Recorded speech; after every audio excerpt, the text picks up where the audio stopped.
Hello everyone, and welcome once again to the Heir's Lair.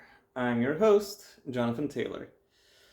For the better part of the previous, or not of the previous, of this calendar year, both behind the scenes and on screen, I've been busying myself with the Demon Storm series, written by Valerie Storm. When I first decided to do so, I thought it was a hexalogy, aka a series with 6 installments, only to later find out that it would instead be an octology, aka a series with 8 installments, with the latest being released in May of this year, if I recall correctly. Still, that being what it is, I decided to stick to my self-assigned task and go through this entire series.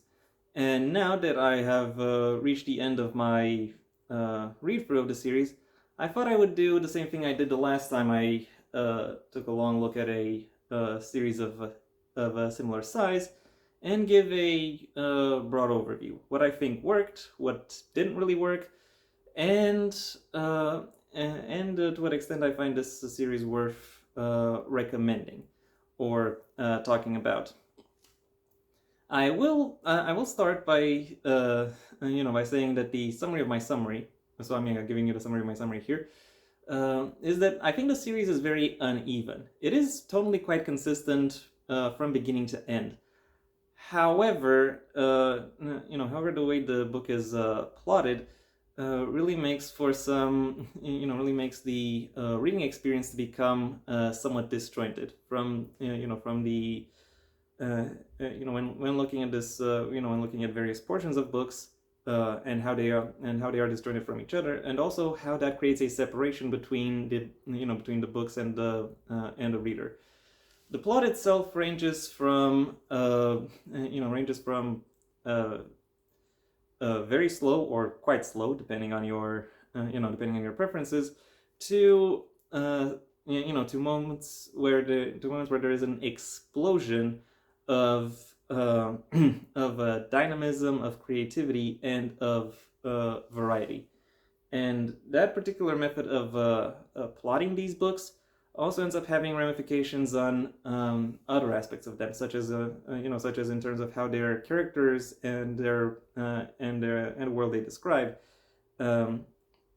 is actually presented, is actually put on page, and actually goes on to, and actually goes on to manifest throughout this. Goes on to manifest throughout this world. Unfortunate, but unfortunate, but happens. The fact that the fact that this author couldn't pace her reveals and pace her presentation a little bit more effectively. Still, I can't deny the imagination and diligence that went into creating this series, and I found that I find these to be very helpful aspects of the aspects of the process, and they very much make the story or the series itself and the narratives that it presents quite broadly interesting, even if I myself am not really the target audience for it. And now that I've finished the summary of the summary, it's time I get into the official summary, and looked into the other aspects of this book. And I think the best thing that this book series does, at least in terms of the stuff I talk about within when discussing or reviewing a book, is characterization. Because each character that is introduced throughout this book has their own distinctive and engaging set of personal attributes that allows them to function as a surprisingly effective anchor and point of immersion for the audience, allowing them to delve into the world through the various perspectives that these characters allow. while these initial impressions aren't particularly strong, they do in fact become stronger as as they have more appearances, and as the author gets more opportunities to flesh them out, and the audience gets to have more opportunities to to learn about them, to find out what it is about them that makes them that makes them tick, and thereby making them more memorable. It is a formula that she is very effective at implementing, and in fact, I would argue that the deviations from this formula are really where her biggest errors when it comes to her character work stem from. Either because a character who has been long established doesn't really receive any kind of development, or if a character is front-loaded with a lot of information, only for the potential that information may have held to not be satisfied.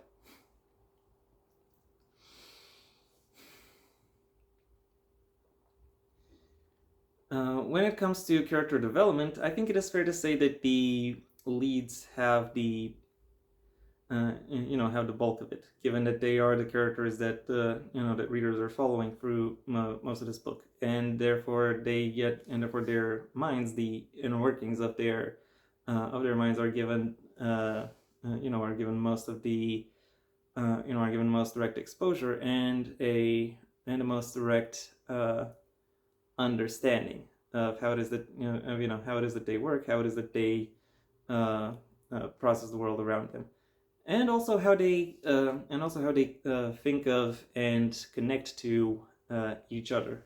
That also plays a part in how in how they are presented throughout the story. That relationship between the main characters is occasionally undercooked. I will say, I do have to say that, but I don't necessarily blame that on the characterization of this book necessarily being faulty. I blame that more on the plotting being very slim and not really offering them a lot of additional elements to bounce off of, a lot of things to or particularly any things for them to work with. If I were to guess, I would say that when Valerie started writing this series, all she knew about it was that it would feature her OC, her OC's boyfriend, and the two of these characters would go on various adventures across what is very generously described as the continent of Terrace. And I will say that explorative aspect of the plot is occasionally interesting. However, that particular aspect of exploration, well, first of all, there isn't really enough information being presented about the world for that aspect to really become as meaningful or as broad as it is typically depicted as being. First of all. Second of all, this exploratory aspect still leads to a lot of inconsistencies and incongruent additions within the fabric of the world, and the gaps that result therefrom, she very much deliberately completely ignores. There is literally no interest that I can tell from her in really patching them up and then really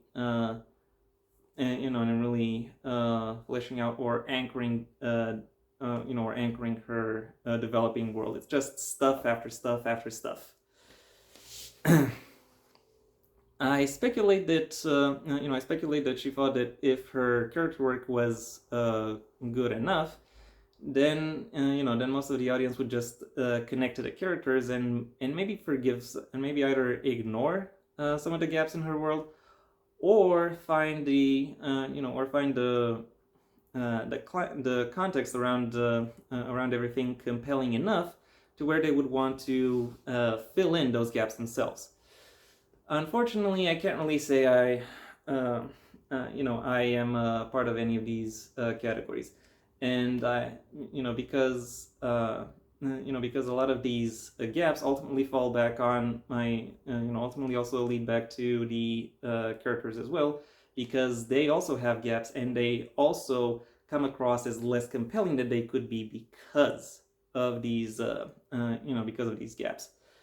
If I can talk a little bit about a mystery story, well, when you have a mystery, say a murder mystery, then ideally you'd want the characters to, uh, or the leads to, the leads of that story to, go on an investigation, figure out, figure out stuff about the victim, about their, about their entourage, their past, what their potential enemies could be, what, whether they had something that would be worth killing them over, etc.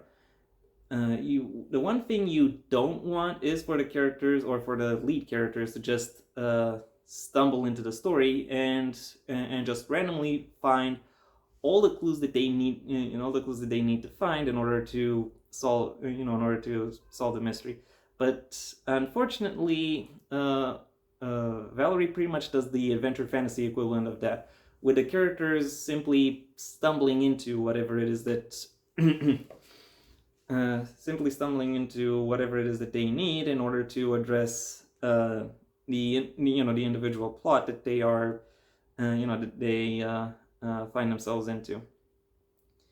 And I have to say, I find myself, I find myself disappointed by that, by that particular development, because it very much negates a lot of the potential stakes that could, that could result from that, making the, making the world, making the story less impactful, less interesting than it could otherwise have been. And that is ultimately my impression about the, about the broader story. That it, that there was plenty of promise, that it unfortunately underdelivers. And I find myself wishing that this particular series was either 2 books shorter, but with all the, with all the gaps plugged in, or 2 books, or 2 books longer, so that every storyline that does get mentioned or get initiated does actually have the opportunity to, get plugged in, to get addressed, so to speak. So yeah, that is again what I think, what I think of when I think about this series. Its promise, its potential, however, is still something I find interesting. Still something that I would say compels me. And because of that, I am not ready to let go of the series just yet. I will, but that is for another time to discuss. For now, I would like to thank you very much for your attention. If you enjoyed my overview, well then please like the video, maybe even share it wherever you think other people will also like the video. If there is anything you'd like to add, either to the series itself or to my impressions on it, that is what the comment section is for. And if you want to see when my next video gets released, which by the way will be the Year's End Top 10, well then please subscribe. And ideally also ring the bell or do whatever else YouTube will ask of you in order to keep you notified. My books, the first of my own Heir to the Empire series, The Next Generation and Path Not Taken, are available at various book retailers under their respective master links in the description down below. Right past my social media links, which I suggest you check out should you choose to. And given I have a 3rd book on the way, now might be as good a time as any for you to, for you to choose to follow me. I also have a 2nd channel where you can hear me talking about whatever crosses my mind, though it'll typically still be about narrative analyses, but of works outside of the print medium. So if that sounds interesting to you, go ahead and check it out. If, however, you want to hear more about my thoughts on the print medium and selected works therein, well then I suggest you stay on this channel and go through its extensive backlog, where aside from a lot of book reviews and the occasional overview or retrospective, I also do writing advice, book pitches, or occasionally rewrites or miscellaneous connected topics. If that doesn't interest you either, then I suggest you go ahead and do whatever you want the rest of your day, because it is your day after all. And yeah, that is all I had. So until next time, I'm Jonathan Taylor, and this has been the Heir's Lair.